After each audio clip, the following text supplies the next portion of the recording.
Listen, truly wealthy people don't need a logo to prove they have money. The core business logic of the luxury industry is simple: how to precisely convince those who aren't yet financially free that they are just one handbag away from God. Welcome to the meticulously designed poverty trap. Here, money evaporates in the euphoria of digital payments, and banks wail under the weight of balance sheets. You think you're buying an entry ticket to the upper class, but in reality, you're just a tiny, bleeding battery powering luxury industry's next quarterly report. The official line is, you're paying a premium for heritage and peak craftsmanship. They tell you it's history stitched together by hand and exclusivity reserved for the few. You feel that by wearing it, you've transcended the vulgar tastes of the common man. But here's the problem. If it's truly so exclusive, why do you see those interlocking at every single CBD intersection? Have you ever considered that if luxury brands actually only sold to the top 1%, they'd have gone bankrupt a long time ago? The dirty secret is that luxury brands are masters of class segregation performance art. They use the fur and haute couture that commoners can't afford as bait to establish a noble persona. But the real cash cows? It's the lipsticks, the perfumes, and the entry-level canvas sneakers they sell to you. This strategy is called down-market harvesting.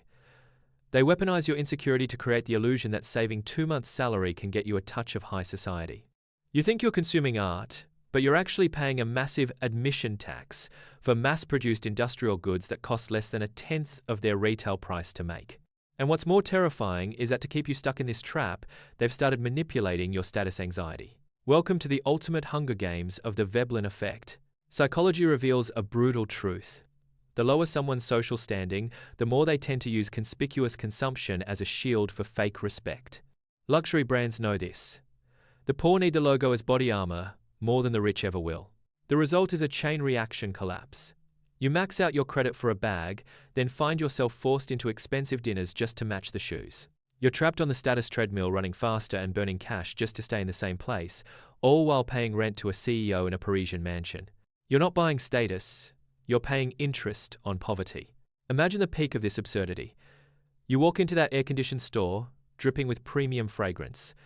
The salesperson judges you with that polite yet detached gaze. In that moment, you aren't a customer. You're a pilgrim. Your hand trembles as you hand over your credit card, while the brand servers let out a silent laugh. Congratulations, you just traded 6 months of rent for a piece of beautifully wrapped industrial waste that holds less resale value than a roll of toilet paper. Don't brush this off as just vanity. This rabbit hole goes deeper. It's redefining global wealth inequality through your very own spending habits. We are living in an era where old money is gone and attention is king. Brands are playing a new trick called quiet luxury.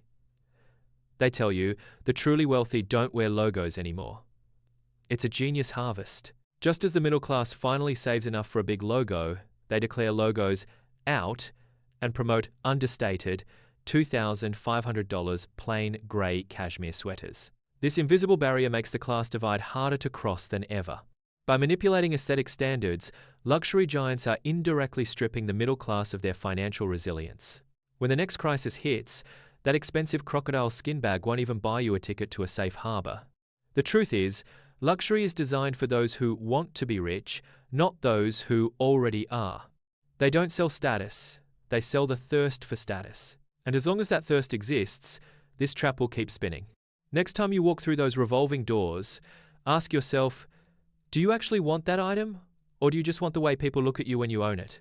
But the luxury trap is just the tip of the iceberg. This logic has infected your education and healthcare.